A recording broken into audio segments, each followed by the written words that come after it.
kanker itu sebenarnya bisa kita temukan di seluruh organ tubuh kita.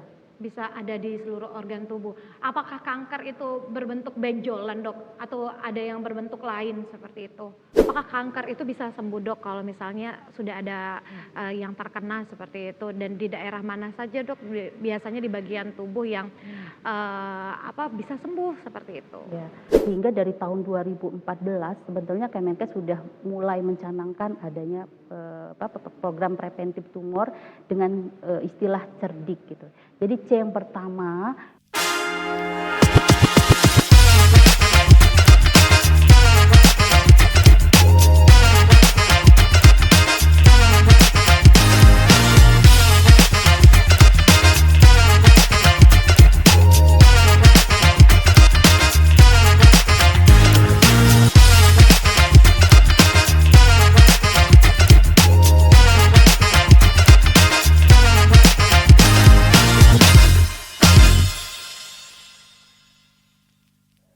Apa kabarnya Sobat Siva?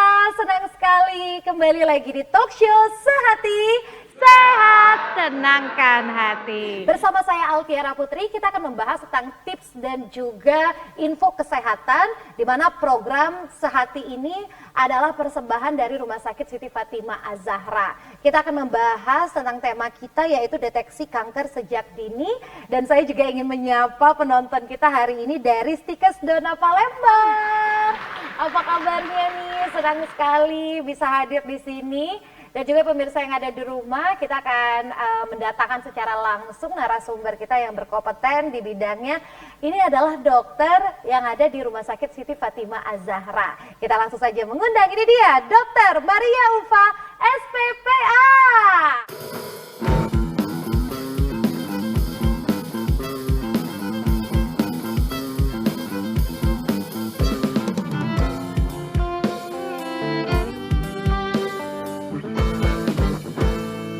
Dok, silakan duduk. Dokter Maria, terima kasih ya, Dok, sudah hadir di talk show Sehati. sama-sama. Sehat, tenangkan hati. Alhamdulillah. Alhamdulillah ya, Dok, ya, kalau udah sehat ya, Dok, ya. Dok, dokter ini kan spesialis PA, itu adalah patologi dan Patologi anatomi. anatomi ya, Dok, ya. Biasanya itu kasus apa aja, Dok? Jadi kita di patologi anatomi adalah spesialistik untuk khusus pemeriksaan biopsi ataupun jaringan untuk menentukan biasanya jenis kankernya, stadiumnya seperti apa, grade-nya atau tingkat keganasannya, tumor seperti apa. Biasa menangani kasus itu ya, Iya. Dok, ya. Nah, kita kan sesuai tema, Dok, hindari kanker sejak dini. Kita biasa dengar itu kanker seperti itu, tapi kita tuh nggak tahu sebenarnya lebih jelasnya seperti apa. Sebenarnya kanker itu apa sih, Dok? Oke, jadi sebetulnya kalau kanker, bicara tentang kanker adalah tumor yang ganas ya. Jadi tumor adalah suatu benjolan ya, yang akibat dari pembentukan dari sel-sel yang normalnya sebenarnya tidak tumbuh ya. Jadi selnya tumbuh tersendiri dengan tidak terkendali, artinya di sini dia abnormalitas. Nah, membentuk suatu tumor. Jadi tumor sendiri sebenarnya dibagi menjadi ada tumor jinak dan tumor ganas. Nah, apabila tumor ini termasuk jenis ke tumor ganas, maka kita namakan kanker. Itu di seluruh bagian tubuh ya, Dok, ya? Bisa Iya. tumbuh. Jadi kanker itu sebenarnya bisa kita temukan di seluruh organ tubuh kita. Bisa ada di seluruh organ tubuh. Apakah kanker itu berbentuk benjolan, Dok? Atau ada yang berbentuk lain seperti itu? Iya, jadi kanker juga termasuk kita mendefinisikan dan menamai kanker tergantung dari tipe dan di mana kanker itu kita temukan seperti itu. Jadi kalau misalkan dia di organ tertentu, bisa aja dia membentuk suatu massa atau benjolan yang berbatas tegas, sehingga kita lihat seperti ada suatu benjolan nih, tumor nih ya, karena terlihat dan teraba oleh kita sendiri gitu maupun dari pemeriksaan. Namun jenis-jenis kanker tertentu juga dia tidak membentuk suatu massa atau benjolan seperti kanker darah.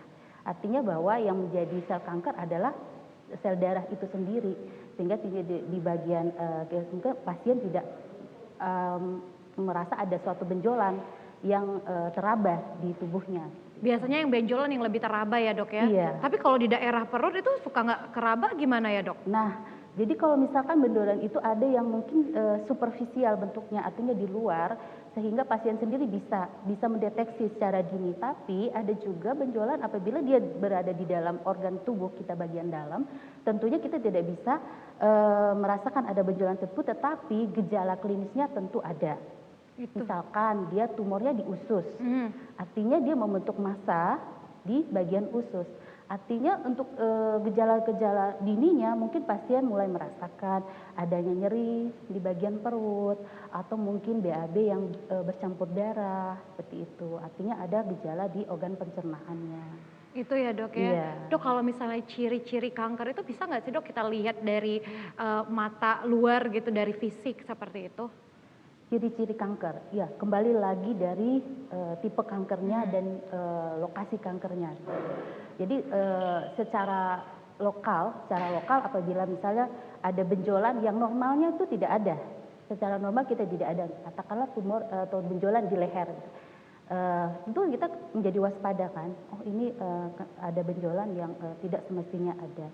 Nah tentunya kita mulai waspada dan melakukan pemeriksaan dini, mungkin bisa mengunjungi dokter-dokter setempat untuk memeriksakan ini benjolannya apa sih dok, gitu. Apakah ini suatu peradangan biasa atau kok ini memang sudah sejenis tumor. Mungkin kalau misalkan tumor, apakah ini tumornya jinak atau ganas.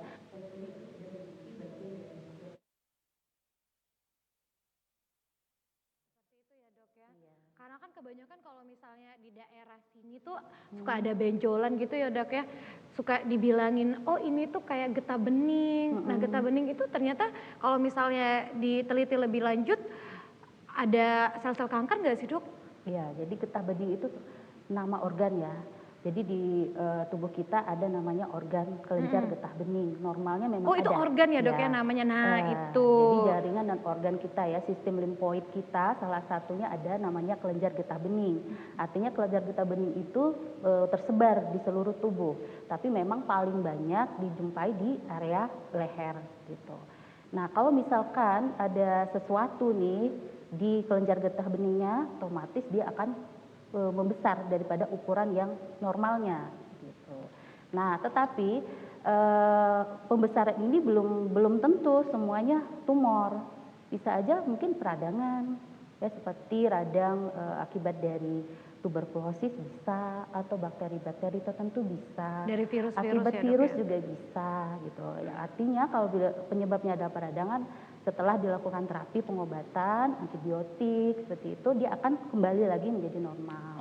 Tapi kalau tumornya itu tidak diakibatkan oleh peradangan atau infeksi, artinya dia tumbuh membesar tak terkendali, nah, itu baru kita curigai nih, kita mencurigai ini ada sesuatu yang tidak normal.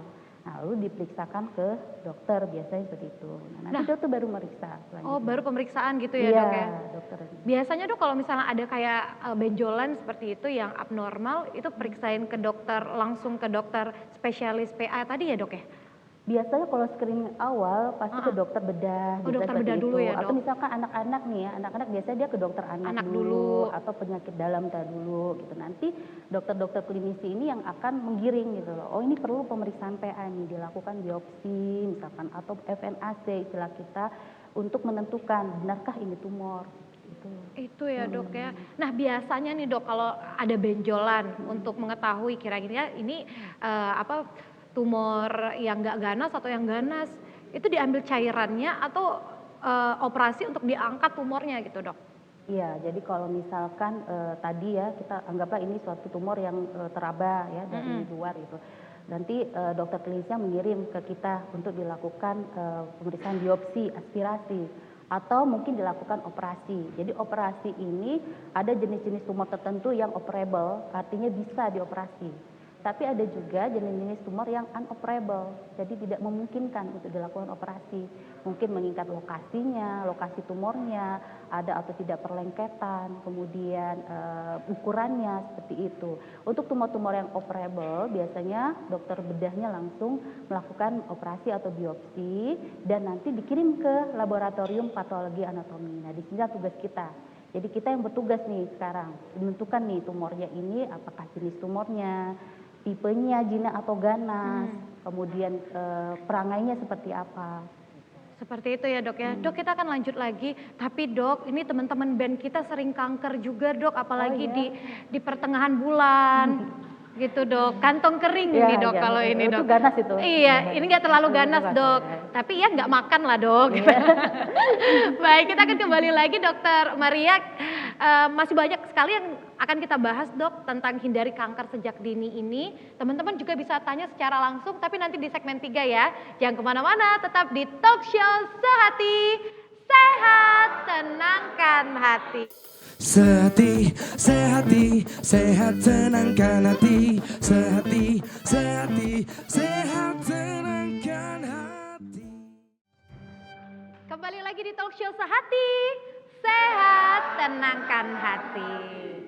Dok, kalau kanker tadi ya dok ya, kalau misalnya ada benjolan kan mudah ya dok ya untuk diketahui. Nah kalau misalnya dokter bilang tadi kalau yang berbentuk seperti cairan yang ada di darah itu seperti apa dok penanganannya?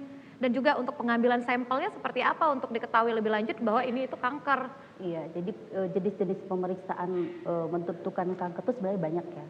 Mulai dari tumor marker, kemudian pemeriksaan patologi klinik, meliputi kita lihat dari pemeriksaan darah rutinnya seperti apa, kimia klinik maupun tumor-tumor marker yang sekarang bisa menggambarkan bahwa ada sesuatu di tubuhnya gitu. Atau bisa juga dengan pemeriksaan radiologi. Jadi kita ada pemeriksaan CT scan, MRI seperti itu ya, pemeriksaan torak untuk mengetahui ada apakah ada massa di organ tubuhnya di bagian dalam seperti itu.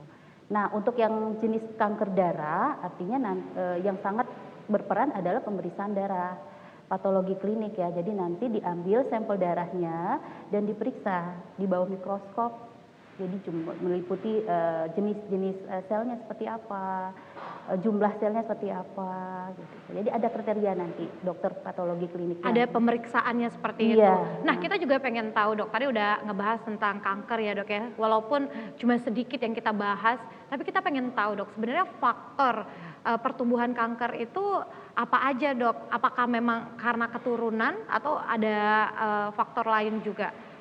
Iya. Jadi kanker itu sebetulnya penyebabnya ada yang memang faktor dari genetik. Artinya bahwa secara genetik sel-selnya memang berpotensi untuk terjadi mutasi. Jadi mutasi ini adalah istilah perubahan perangai selnya yang tidak seharusnya. Tapi ada juga tumor tertentu yang memang ada faktor resikonya. Jadi kalau faktor resiko banyak sekali tergantung dari jenis tumor. Misalkan kanker paru, faktor risikonya adalah dari asap rokok. Nah itu ya dok ya. Atau misalnya kanker Hati-hati. usus. Kanker usus bisa aja dari pola makan yang tidak sehat, yang banyak mengkonsumsi daging-daging mentah, Alkohol. atau mungkin makanan yang mengandung pengawet. Alkohol ya nggak dok? Untuk tumor hati atau Iya. tumor lever itu biasanya 80% disebabkan oleh alkohol. Nah. Seperti itu. Atau mungkin ada juga jenis-jenis tumor yang penyebabnya adalah bakteri atau virus. Contohnya tumor serviks, kanker serviks itu penyebabnya adalah human papilloma virus. Jadi virus yang menyebabkan. Atau pengaruh hormonal bisa juga, seperti tumor payudara atau tumor-tumor lain yang dipengaruhi oleh perubahan hormon dari tubuh. Itu ya dok ya Iya. faktor yang adanya kanker tadi ya Iya, dok ya. kanker. Aduh kalau ngomongin soal kanker tuh deg-degan gitu ya dok ya. Iya. Nah kalau faktor genetik itu sebenarnya sangat beresiko nggak sih dok kalau misalnya dari orang tua ke anak, dan bagaimana dok biar kita itu nggak beresiko terkena kanker juga kalau misalnya ada faktor genetik? Kanker yang disebabkan oleh benar-benar oleh genetik itu sebenarnya tidak banyak ya. Hanya beberapa kanker yang memang sudah diteliti ada pengaruh genetik seperti kanker payudara. Jadi kanker payudara itu ada beberapa tipe dan salah satu tipenya adalah disebabkan akibat dari genetik. Artinya seorang ibu apabila terkena kanker payudara berpotensi untuk menurunkan ke anak perempuannya. Ke anak perempuan yang nanti juga beresiko untuk terjadi tumor payudara. Gitu. Tapi juga ada kanker yang sebenarnya akibat dari pola hidup. Artinya kalau misalnya dia pola hidup orang tuanya terkena kanker, ya belum tentu anaknya juga terkena kan. Iya, tergantung iya, dari Dok, pola ya. hidup anaknya nanti. Berarti harus dilihat dulu ya dok ya Iya, tergantung faktornya itu jenisnya, apa. jenis kankernya apa. Oh berarti kalau misalnya pemeriksaan yang dokter sering tangani kasusnya itu bisa dilihat dari jenis-jenis kankernya ya dok ya? Iya, Dan juga faktornya juga, kalau kita lebih ke jenisnya. jenisnya aja ya dok ya? Tumornya apa, kemudian grading atau tingkatannya, artinya grade atau tingkatan itu berfungsi untuk klinisi menentukan stadium. Jadi itu dari kita dulu menentukan perangainya seperti apa untuk menentukan nanti stadiumnya apa. Dok, apakah kanker itu bisa sembuh dok kalau misalnya sudah ada yang terkena seperti itu dan di daerah mana saja dok biasanya di bagian tubuh yang bisa sembuh seperti itu? Ya. Jadi kalau kanker adalah tumor ganas ya, kita kembali lagi. Jadi tapi tumor ganas ini sendiri kita ada gradingnya, ada grade-nya. Biasa dibagi menjadi grade 1 sampai grade 4, stadiumnya juga ada beda lagi, stadium 1 sampai 4 gitu. Jadi kalau misalnya dideteksi secara dini, diketahui secara dini, mungkin tumor-tumor atau kanker yang grade-grade rendah, grade 1 bisa sembuh. Bisa sembuh dengan operasi saja, pengangkatan tumor secara lengkap tanpa adanya sisa. Kemudian bisa juga dibantu dengan obat-obatan seperti kemoterapi, radiasi, dan neoadjuvan seperti itu kan, atau terapi target yang sekarang sering sudah dipakai gitu, bisa tumornya bisa sembuh, kankernya bisa tidak menimbulkan gejala sisa lagi. Tapi untuk kanker-kanker yang sudah stadium tinggi tentunya akan sulit untuk disembuhkan karena sudah ada penyebaran si kanker ke seluruh tubuh. Berarti kanker itu bisa membuat sel tersendiri ya dok ya? Iya.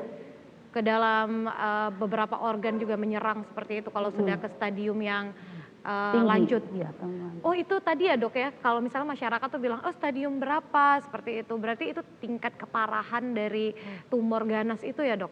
Iya, jadi kita dari stadium itu bisa memprediksi ini kemungkinan harapan hidupnya seperti apa, tingkat kesembuhannya seperti apa. Jadi kalau dia sudah stadium 4 artinya sudah ada penyebaran dari sel kanker itu ke organ-organ yang jauh dari sumbernya. Katakanlah misalnya ini kanker usus, artinya mungkin sudah ada penyebaran ke bagian otak atau ke bagian tulang, kan sudah jauh dari tumor asalnya kan. Itu kan tentunya susah untuk diterapi. Nah kalau misalnya kita pengen mendeteksi lebih awal seperti itu ya dok ya, untuk ditangani lebih lanjut seperti itu, ada nggak sih dok ciri-cirinya dari yang bisa kita rasakan? Untuk preventif ya. Jadi sebetulnya untuk preventif kan kalau kita bicara tumor secara umum kan banyak ya jenis tumornya. Artinya karena kanker ini menjadi penyebab kematian nomor 2 terbesar di dunia bahkan, sehingga jadi perhatian khusus dari WHO maupun dari Kemenkes kita. Sehingga dari tahun 2014 sebetulnya Kemenkes sudah mulai mencanangkan adanya program preventif tumor dengan istilah cerdik gitu. Jadi C yang pertama itu adalah cek kesehatan secara rutin. Artinya begitu. Jadi kalau misalnya cek itu bisa kita lihat kadar kolesterol kita seperti apa, gitu kan? Atau makan daging ya dok ya? kadar gula darah kita seperti apa. Mungkin kalau untuk menghindari kanker serviks bisa dicek pap smear rutin apakah sudah ada kelainan dari sel-sel dari serviks. Kalau misalkan kanker usus bisa dilakukan endoskopi melihat fungsi usus. Jadi kalau untuk pencegahan awal bisa kita lakukan cek berkala, gitu, pemeriksaan kesehatan berkala. Gitu. Kemudian yang E bisa menyahkan asap rokok. Nah, jadi kita sebagai yang perokok pasif juga harus menghindari. Jadi kalau ada yang merokok ya kita harus menghindar. Ya, jadi untuk mencegah adanya terjadinya kanker paru-paru. Jadi kanker paru itu tidak hanya laki-laki kan yang bisa terkena, kita pun yang menghisap sebagai perokok pasif juga sangat berpotensi untuk berkembang atau memicu terjadinya kanker. Itu balik lagi ke gaya hidup ya dok ya? Iya. Gaya hidup juga bisa memicu tumbuhnya kanker itu. Iya. Nah kalau misalnya ada teman-teman nih yang ngerokok seperti itu, dihentikan ya dok ya? Nah kalau misalnya rokok yang katanya kayak elektrik gitu dok, katanya nggak bau lah, nggak inilah, itu gimana sih dok? Iya, kalau misalkan elektrik tergantung ya dia ada zat apa. Kalau misalkan masih ada nikotinnya ya sama aja bahayanya. Sama kan? aja ya dok ya, Mungkin walaupun aja wangi tipenya aja gitu. gitu ya, caranya aja yang berbeda gitu. Caranya aja. Baik, kita akan lanjut lagi ini bersama dengan Dr. Maria Ulfa. Jadi jangan yang kemana-mana. Segmen selanjutnya teman-teman bisa tanya secara langsung ya dengan Dokter Maria Ulfa yang cantik ini. Makasih ya Tiara. Jangan kemana-mana, tetap di talk show Sehati Sehat Tenangkan Hati. Sehati, sehati, sehat tenangkan hati. Sehati, sehati, sehat tenangkan hati. Kembali lagi di talk show Sehati Sehat Tenangkan Hati. Semoga kita terjauh ya dok ya dari penyakit-penyakit. Pokoknya harus sehat terus Iya, harus gitu. sehat. Dok, ini ada pertanyaan lagi. Biopsi itu seperti apa sih dok? Biopsi itu sebenarnya pengangkatan ya, pengangkatan jaringan yang kita curigai nih, tumor, katakanlah tumor. Jadi pengangkatan tumor dari tubuh kita. Jadi ada jenisnya biopsi, ada yang operasi ya. Kalau biopsi itu masuk dalam salah satu jenis operasi sebetulnya. Jadi dia mengangkat keseluruhan dari sel tumornya. Nah kalau misalnya masyarakat nih dok, ada mitosnya kalau dilakukan biopsi itu kankernya bisa ada terus gitu, muncul terus. Itu sebenarnya mitos atau fakta dok? Sebetulnya itu mitos ya, karena gini, biopsi itu kan dilakukan oleh dokter bedah biasanya. Mereka ada kriteria dulu sebelum melakukan biopsi. Kembali lagi tadi ada yang operable, ada yang unoperable. Jadi kalau operable ini aman untuk dilakukan operasi, artinya tumornya ini berbatas tegas. Tidak ada perlengketan di organ-organ sekitar, tidak berpotensi untuk apabila diangkat akan terjadi penyebaran atau pecah atau apalah di bagian dalam gitu. Nah, kalau yang unoperable artinya tumornya terjadi perlengketan di organ-organ di sekitarnya. Misalkan tumor usus mungkin dia lengket ke dinding abdomen atau lengketnya ke ginjal atau lengket ke organ-organ lain. Otomatis dokter bedahnya pun akan ada terapi dulu sebelumnya sebelum dioperasi. Jadi kalaupun misalnya setelah terjadi operasi ada tumor timbul kembali, itu bukan karena faktor dari operasinya, tapi memang tumornya itu sebetulnya sudah ada anak sebarnya. Anak sebarnya sebelum operasi tumor utamanya diangkat, sebenarnya dia sudah ada anak sebar di organ lain gitu. Yang harus diketahui lebih lanjut belum mungkin lagi ya waktu dok itu ya? belum terdeteksi.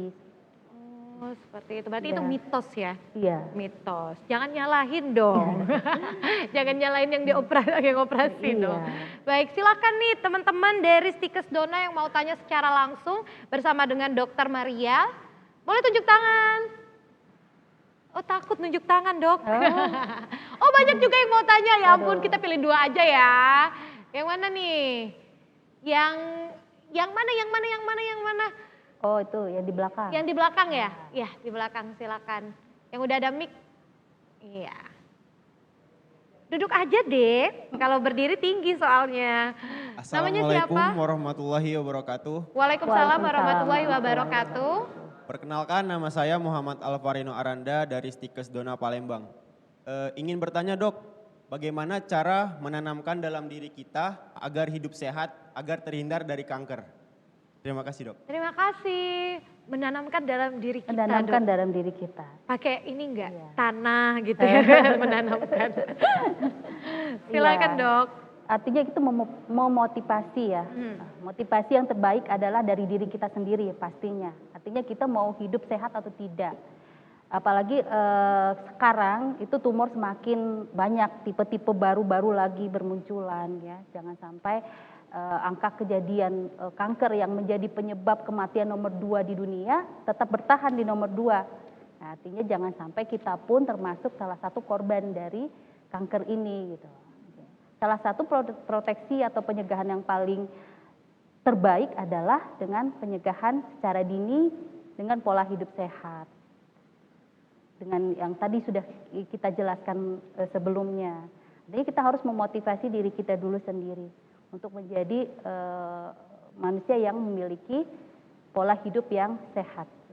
Iya, dijarangin deh makan makanan yang junk food gitu ya dok ya. Mengandung pengawet, instan, makan makanan instan. Kalau yang nge-grill gitu dok, kalau misalnya dagingnya tuh gosong, katanya bisa memicu kanker. Iya, jadi kalau daging yang sebetulnya daging merah itu sendiri sudah berpotensi ya karena dia mengandung zat namanya alkylamina yang bisa pemicu terjadinya kanker.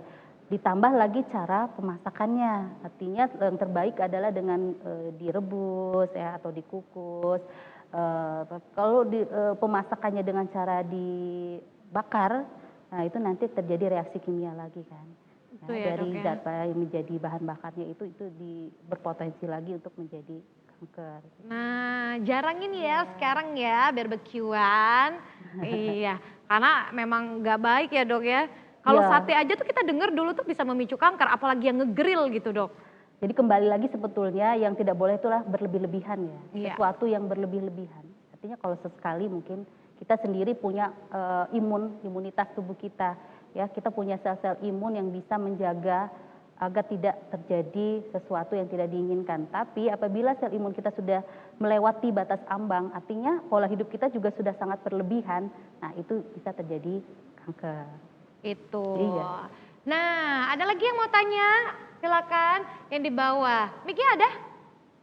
Kasih dong. Ini cewek dok, katanya cewek tuh paling beresiko. Iya ya dok ya? Tergantung lagi ya jenis tumornya, tapi karena kita ada organ reproduksi ya, reproduksi wanita kan, mulai dari atas sampai ke Iya. bawah kan, ya itu semua berpotensi karena pengaruh Berpotensi ya, Dok, hormon ya. ya. Iya. Ini apa mahasiswanya udah gini dok? Apa? Gitu. Tapi kita hentikan karena pertanyaan. Silakan namanya siapa? Assalamualaikum warahmatullahi wabarakatuh. Waalaikumsalam warahmatullahi wabarakatuh. Saya Pinky Putri dari Stikes Dona Palembang. Izin bertanya dok, sekarang ini kan banyak pengobatan non medis seperti yang kita kenal dengan pengobatan alternatif atau tradisional. Nah menurut dokter itu bagaimana dok? Apakah efektif dan bisa menggantikan kemoterapi? Terima kasih dok. Oke, terima kasih. Ini dok banyak juga loh dok masyarakat tuh yang kayak pengobatan herbal dulu, alternatif dan lain-lain kalau misalnya sudah terkena kanker. Nah itu gimana nih dok dari pandangan dokter? Sebetulnya pengobatan alternatif itu punya standar tersendiri ya. Artinya kita harus membuka luas pengetahuan kita bahwa kalau untuk kanker tentunya harus mendapatkan terapi medik. Artinya setelah kita berusaha dan sudah sesuai standar melakukan pengobatan dan terapi ke dokter, ke para medis seperti itu, dan kemudian kita ingin mencoba hal-hal lain di luar itu, sebetulnya itu tergantung diri kita masing-masing. Asal catatannya seperti ini ya. Lalu misalkan ada tumor yang katakanlah ini teraba atau misalnya terlihat. Apabila terapi alternatifnya itu dengan diurut-urut, dipijat-pijat, seperti itu kan membahayakan ya. Artinya tumor yang harusnya berbatas tegas bisa saja jadi pecah atau menimbulkan peradangan di sekitarnya. Artinya membahayakan diri kita sendiri. Tapi kalau misalnya itu hanya jenis-jenis ramuan, tradisional atau herbal, ya sebetulnya selagi tidak ada efek ke tubuh kita, boleh-boleh saja. Asalkan catatan adalah terapi dan pengobatan medis harus tetap jalan. Yang salah adalah hanya alternatif saja, sedangkan medisnya tidak dilakukan apa-apa secara medis. Gitu, ya. Itu ya. Jadi harus hati-hati ya dok ya Iya, kalau misalnya kayak berbentuk seperti yang tak benjolan Dipijat-pijat, itu ya dok ya, kalau dipijat-pijat bisa diurut-urut, pecah, iya. infeksinya menyebar Infeksi, kemana-mana ya dok ya. atau malah tumor yang tadinya berbatas tegas bisa dioperasi dengan baik, kemudian setelah pecah tentunya jadi unoperable, jadi operasinya susah. Itu dok Iya. kalau misalnya kayak kanker tulang itu berarti kankernya ada Ada di tulang. Di tulang. Biasanya berbentuk benjolan atau berbentuk lain dok? Kanker tulang bisa berbentuk benjolan. Berbentuk Iya, benjolan ya dok ya. benjolan. Benar nggak dok katanya kalau misalnya kita sering mandi malam bisa ngakibatin kanker tulang. Ini mitos di masyarakat nih harus kita pecahkan gitu dok. Oh itu mitos. Mitos ya dok ya. Jadi kalau tumor tulang ya dia ada mutasi genetik di pembentukan tulangnya, sel-sel tulangnya. Gitu ya dok Iya. ya. Tidak Jadi ada itu, hubungan dengan tidak ada hubungannya hubungan dok ya. dengan- Kalau mandi malam lebih kedingin ya, Ya, dok. itu lebih kedingin. Lebih ya. kedingin. Takutnya nanti menggigil itu aja. Iya menggigil. Jadi jangan kemana-mana, kita akan lanjut lagi ke segmen terakhir. Masih ada beberapa pertanyaan lagi untuk Dokter Maria Ulfa. Jangan kemana-mana ya, tetap di Talk Show Sehati, Sehat, Tenangkan Hati. Sehati, sehati, sehat tenangkan hati. Sehati, sehati, sehat tenangkan hati. Kembali lagi di talk show Sehati, Sehat Tenangkan Hati. Ini segmen terakhir kita, Dok. Oke. Tapi mau tanya nih tentang kanker yang paling bahaya itu apa sih, Dok? Jenis kanker ya? Iya, jenisnya. Jadi jenis kanker yang paling bahaya adalah kanker stadium lanjut dengan varian atau histopatologik yang juga grade-nya tinggi. Dan juga pastinya udah menyebar ya, Dok ya? Sudah menyebar. Itu biasanya nggak mau meriksain atau udah terlambat gitu ya, Dok, pemeriksaannya? Iya, biasanya sudah terlambat ya. Jadi kalau misalnya dari stadium dini, artinya tumornya hanya di organ tertentu saja, cepat dilakukan operasi, dilanjutkan dengan pengobatan-pengobatan tambahan seperti kemoradiasi, artinya bisa sembuh total. Karena biasanya penderita kanker itu merasakan ya, Dok ya, kalau misalnya ada sesuatu yang tidak normal seperti itu di Iya. tubuh. Di bagian organ manapun pasti ada gejalanya ya, Dok ya. Oh, nah Dok, ini juga pertanyaan nih dari Sobat Siva yang ada di rumah. Sebenarnya kalau kanker, organ mana aja sih, Dok, yang paling beresiko? Kalau untuk wanita yang beresiko, pertama payudara. Payudara itu sekarang menempati posisi nomor 1 penyebab kanker pada wanita. Kemudian serviks atau kanker leher rahim itu nomor 2. Dilanjutkan dengan kanker usus dan kanker-kanker organ lainnya. Itu yang paling sering pada wanita. Kalau untuk laki-laki nomor 1 adalah kanker paru-paru. Dilanjutkan dengan kanker prostat. Prostat itu apa, Dok? Nah, prostat itu salah satu organ yang dekat dengan ginjal dan Di ginjal sini ya, Dok, di ya? bagian bawah. Itu biasanya karena apa ya, Dok? Kalau prostat biasa hormon ya, hormon laki-laki, dipengaruhi oleh hormon laki-laki. Pengaruh hormon. Biasa kita temui pada laki-laki yang sudah usianya 60 tahun ke atas. Yang udah usia lanjut Udah gitu ya, usia Dok ya? lanjut. Dok, ada juga nih yang tanya kalau misalnya kita ada kanker gitu atau siapa gitu, jangan kita deh takut. Jangan kita dong. Iya, iya. Jangan deh perumpamaannya tolong dong Iya. diganti. Kalau misalnya ada orang yang kena kanker gitu, Dok, ada yang kemo terus juga nggak sembuh, itu bagaimana, Dok?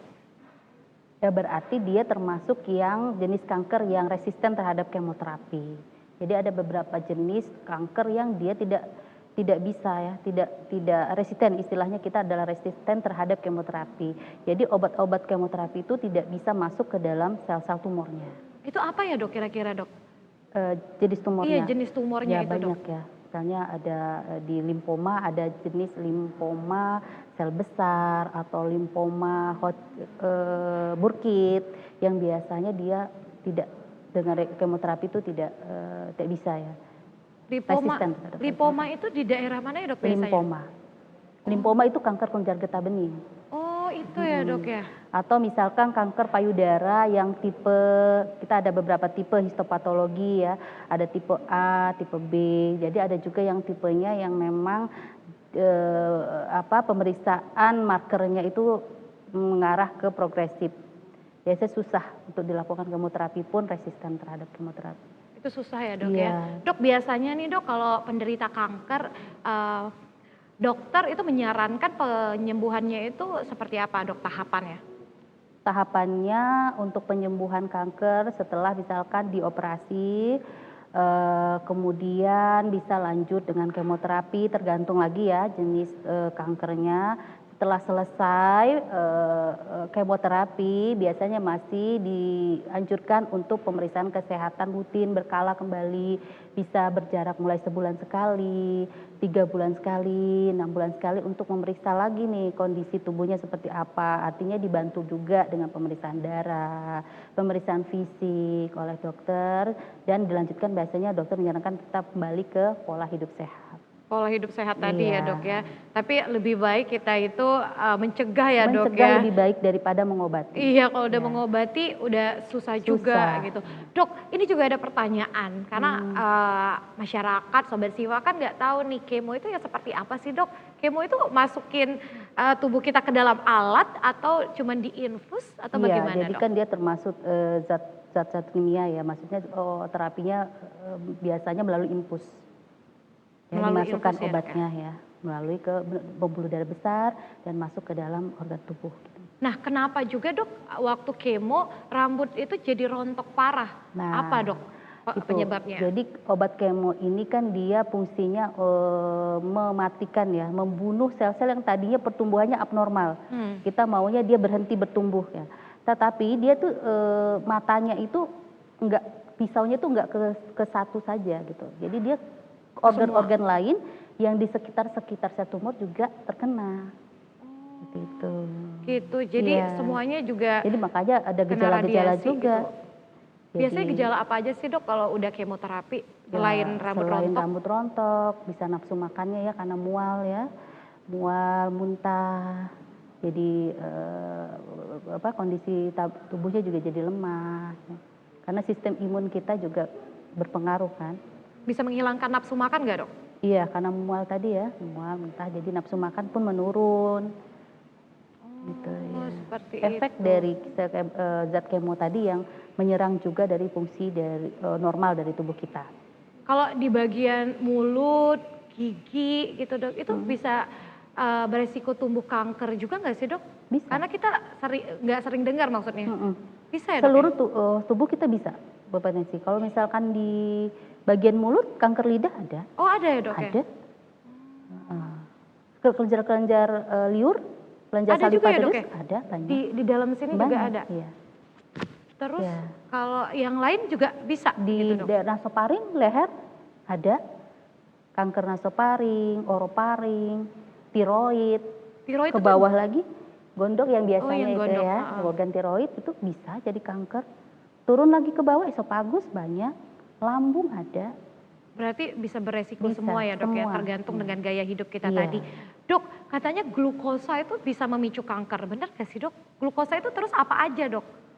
Glukosa kan sebetulnya gini loh, diet kita tuh sebenarnya yang dianjurkan adalah yang seimbang. Artinya seimbang, kita juga, tubuh kita juga butuh kan glukosa untuk fungsi normal tubuh kita. Kita butuh glukosa, butuh protein, butuh lemak juga. Yang tidak disarankan, yang dihindari adalah yang berlebih-lebihan. Misalkan makan karbohidrat dalam porsi yang berlebih-lebihan. Ya. Tentunya yang pertama terkena adalah pankreas kan. Pankreas kita yang berfungsi menghasilkan insulin, yang insulin ini nanti kan mengatur kan karbohidrat atau glukosa yang ada di tubuh kita. Artinya kalau karbohidrat yang berlebih-lebihan yang berpotensi pertama sekali rusak adalah organ pankreas. Pankreas terlebih dahulu rusaknya. Bisa dia menjadi kanker atau mungkin yang sebelum kanker bisa ada diabetes mellitus dulu ya, gangguan fungsinya dulu gitu. Yang kita sering dengar dengan diabetes. Atau mungkin bisa juga lebih lanjutnya terjadi kanker atau tumor di Gitu ya pankreas. dok ya. Iya. Makan karbohidrat berlebihan juga nggak boleh gitu Nggak dok boleh. ya. Nah siapa yang hobinya makan nasinya tuh 3 piring gitu dok. Ditambah lagi sama semuanya Ditambah karbohidrat. dengan mie instan. Mie instan gitu. Oh Ya. ada dok sekarang ini yang Iya. suka banget mie instan campur nasi. Iya. Itu ternyata bahaya ya dok Iya, ya. karena double karbo. Double Karbo dan karbo. Apalagi itu pengawetnya juga. Iya, belum lagi tambah Baik, pengawetnya. dokter yang terakhir nih dok, tips dari dokter untuk Sobat Siva biar sehat terus. Nah yang terakhir nih dok, tips dari dokter untuk Sobat Siva biar sehat terus dan juga terhindar dari kanker. Oke. Untuk tips kita kembali lagi ke program Kemenkes yaitu Cerdik. Yang pertama cek kesehatan secara rutin, kemudian enyahkan asap rokok, rutin berolahraga dan aktivitas fisik, diet yang seimbang dan sehat, istirahat yang cukup dan kelola stres. Itu dok ya, Iya. jangan stres. Jangan stres-stres. Pokoknya harus happy. Harus happy. Boleh. Wah. Dokter, boleh nggak kita berdiri dok? Mau boleh mengucapkan dong. terima kasih kepada Ya. Sobat Siva yang udah nonton. Dan juga terima kasih dari Stikes Donat. Tepuk tangannya mana? Terima kasih ya buat yang udah nonton. Semoga kita sehat selalu dan juga dapat mengambil manfaat dari talk show kita hari ini, yaitu hindari kanker sejak dini. Terima kasih untuk Dokter Maria Ulfa, Sama-sama. SPPA yang udah sharing juga masalah deteksi dini kanker ini ya dok ya. Ini sangat berguna sekali untuk kita dok, seperti Iya. itu biar kita juga sehat selalu. Baik, terima kasih sekali lagi ya untuk Sobat Siva yang udah nonton di rumah. Sampai bertemu lagi di episode selanjutnya. Saya Alfiara Putri. Sampai ketemu lagi pokoknya di talk show Sehati. Sehat, tenangkan hati. Oh, harus ku mengingatmu lagi. Aku takkan sanggup dengan yang terjadi pada kita. Jika melupakanmu hal yang mudah, kini takkan berat, takkan membuat hatiku lemah. Kalah, ku akui aku kalah. Cinta ini pahit dan tak harus memiliki.